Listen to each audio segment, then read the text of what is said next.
एकादशी और द्वादशी, इन तीन तिथियों पर एक रोटी में थोड़ा सा मीठा रखकर सोमक पितृ का नाम लेकर यदि गाय को खिला दिया जाता है, तो अगर कोई पूर्वज प्रेत योनि में भी पड़ा हुआ होता है, भटक रहा होता है, जिसको पिंड नहीं मिला, जो अचानक मर गया होता है, अधोगति में चले गया होता है, उस जीव की मुक्ति दशमी, एकादशी और द्वादशी, ये 3 दिन सोमक पितृ का नाम लेकर रोटी में, पूरी में मीठा रखकर अगर गाय को खिला दिया जाता है, ये 3 दिन तक, तो वो पितृ कभी भटकते नहीं है, उनको मुक्ति प्राप्त हो जाती है, मोक्ष में। नहीं, एकादशी है कौन?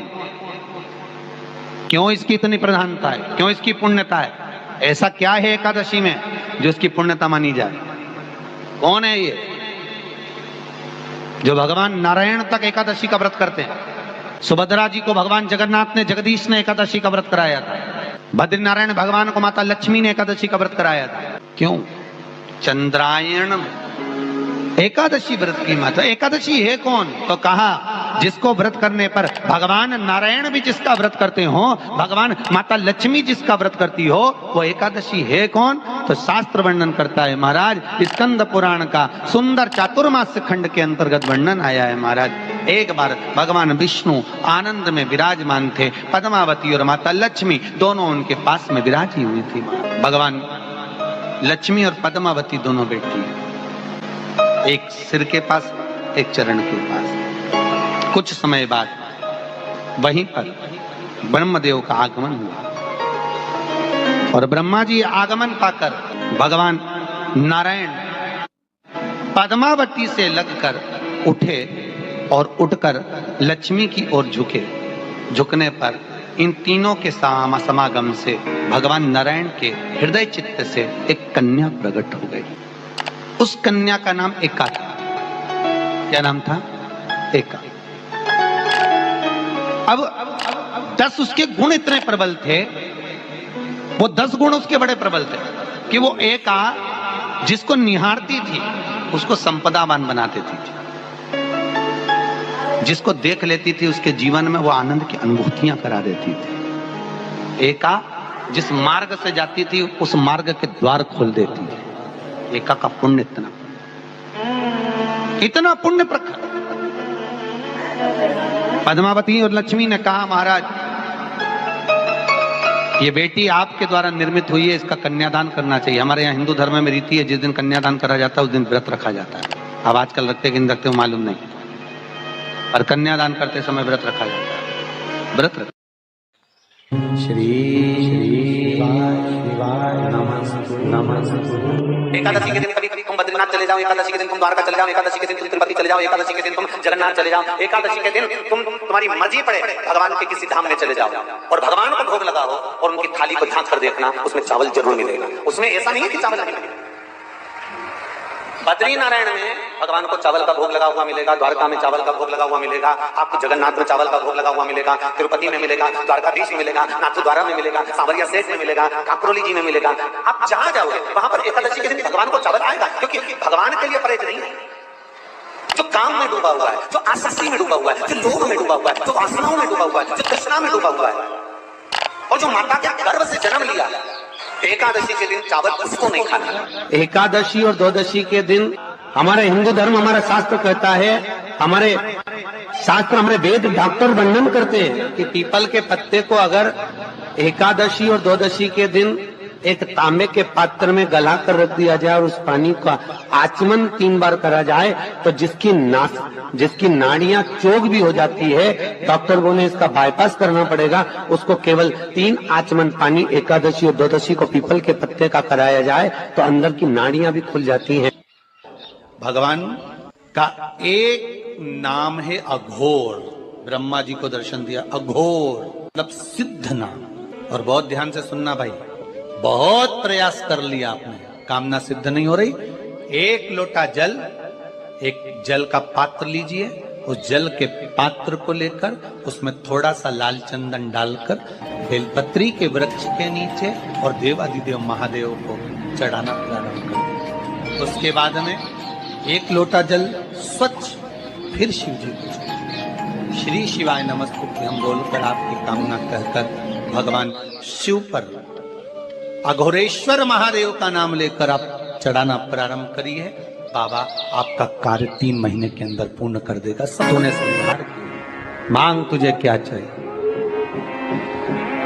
एकादशी ने भगवान विष्णु से कहा, नाथ प्रभु वर दे दो, मृत्यु लोक में जो मनुष्य मेरा व्रत करेगा, चाहे जलचर थलचर वायुचर या सांसारिक मनुष्य, मेरा अगर एकादशी का व्रत करेगा प्रभु, उसके यहाँ धन धान्य वैभव सुख संपदा बढ़ेगी और उस जीवात्मा को नरक नहीं भोगना पड़ेगा, सीधे बैकुंठ का उसको वास मिलेगा। जब जीव आत्मा को लेकर चला जाएगा, यम के दूत जब बंदी बनाकर ले जा रहे होंगे उस जीवात्मा को, जिसके प्राण छूटे होंगे, यम के दूत जब बंदी बनाकर ले जा रहे होंगे, तब मुझे वर दो कि मैं इसका हाथ पकड़कर बेतन्नी से पार उतार कर सारे नरकों से निकालती हुई आपके धाम में लेकर आऊं। भगवान ने वर दे दिया, तथास्तु। हे एकादशी सुनो, मृत्यु लोक का मनुष्य अन्न का त्याग कर कर, क्योंकि अन्न में एकादशी के दिन पाप पुरुष रहता, अन्न का त्याग कर कर एकादशी के दिन जो मनुष्य तुम्हारा व्रत धारण करेगा, उस व्रत को करेगा और उस व्रत को धारण करेगा, उसकी मनोकामना पूर्ण होकर वो मेरे ही धाम को जाएगा। ये तो हुआ एकादशी के जन्म की कथा।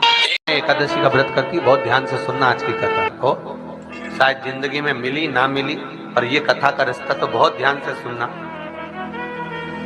स्कंद पुराण यहां तक कहती है कि इस कथा के चरित्र को जो श्रवण कर लेता है उसको 26 एकादशी करना भी नहीं पड़ती। इस एकादशी की केवल ये कथा सुनकर ही वो तर जाता है। बहुत ध्यान से सुनना इसको, कथा को। एकादशी के दिन जब आप जल शंकर को चढ़ाने तो रोज ही जाते हैं। जब एकादशी का दिन रहे और शंकर जी के मंदिर में आप जल समर्पित करें तो 3 बार मुख से स्वधा स्वधा स्वधा या स्वधा स्तोत्र का पाठ, जिसमें 12 श्लोक 2-4 हैं। पैसा तो आ रहा है पर घर में टिक नहीं रहा। डॉक्टर में, पुलिस में, एक्सीडेंट आदि में, कहीं गलत जगह पर व्यसन में अगर पैसा जा रहा है, जुए में, मांसाहार, मदिरा पान, या कहीं आया पैसा आने में कमी नहीं, आ रहा है पर टिक नहीं रहा, रुक नहीं रहा। कोई मांगने आ गया, दे दिया, फिर वहां से अपने पास नहीं आ रहा, अपन कह रहे हैं भैया हमारा पैसा लौटा दो, नहीं आ रहा। तो महाराज शिव महापुराण की कथा कहती है, एकादशी के दिन गंगा के जल में मात्र 7 बेलपत्री डालकर जो नंदीश्वर भगवान, अर्थात जो शंकर जी के शिवलिंग के सामने नंदी होता है, उस नंदी के चरण पर गंगा का जल चढ़ाकर बेलपत्री शिव पर समर्पित कर देता है, उसके घर में रुपया रुकना चालू हो जाता है। फिर वो गलत जगह पर नहीं जाता, गलत स्थान पर वो धन जाएगा ही नहीं। आप अगर श्री शिवाय नमस्तुभ्यम का जाप कर रहे हो, प्रतिदिन आपके मुख से 11 बार 21 बार श्री शिवाय नमस्तुभ्यम मंत्र निकल रहा है, भले काम करते करते निकले। शास्त्र कहता है 1 वर्ष 11 दिन जिसके मुख से 11 बार प्रतिदिन श्री शिवाय नमस्तुभ्यम मंत्र का जाप निकलता है, वो मंत्र सिद्ध हो जाता है और उस मंत्र से वो अपने जीवन को सुखी कर सकते हैं। अभिषेक कर रहे हो, जल चढ़ा रहे हो, दूध चढ़ा रहे हो, आप पंचामृत सामग्री समर्पित कर रहे हो, आप दुनिया की सारी वस्तु